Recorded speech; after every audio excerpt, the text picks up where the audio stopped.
Donald Trump comment regarding 29 million aid package and our government's statement that Mr. President's claim was not true.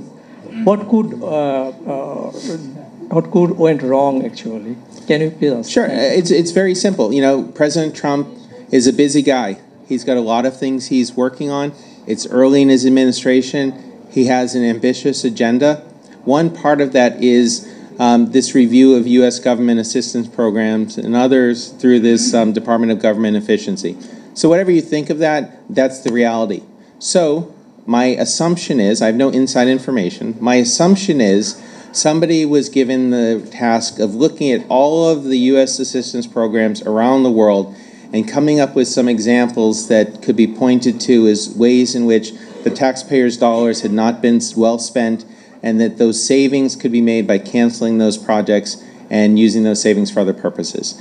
So somebody, I'm guessing, saw that there was a USAID program called Strengthening Political Landscapes. And that sounded strange to them because perhaps they've not worked in this field before. So they said, what does strengthening political landscapes make? They probably didn't know anything about Bangladesh. And they said, why would the U.S. do this in Bangladesh? And they saw $29 million, and they said, that's a lot of money. So they said, let's put this on the list, a program for $29 million in Bangladesh to strengthen political landscapes.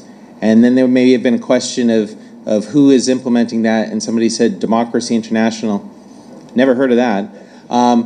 Tell me about it. Well, it was started by these two people. Okay, so then it gets out there that, the U.S. is saving $29 million, which is not true. It's a $29 million over 7 years, $28 million of which has already been spent. So the money's already been spent. This isn't future programming. Democracy International is a well-known organization, active in Bangladesh and around the world.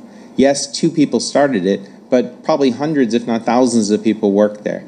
So what I believe happened is that in the effort to demonstrate that President Trump was following up on his promises to the American people, somebody gave him bad information. And I don't blame them. I don't think it was malicious. I think just in the rush of everything they were doing, they kind of did a sloppy job. And unfortunately, the President of the United States publicly repeated that. The problem is what happened after that. So the facts are clear. They're as I stated. You can go on the Democracy International website. It's all there in black and white. But the damage was done, and it was spun in such a way as to think that Bill Milam and I got $29 million to destabilize Sheikh Hasina.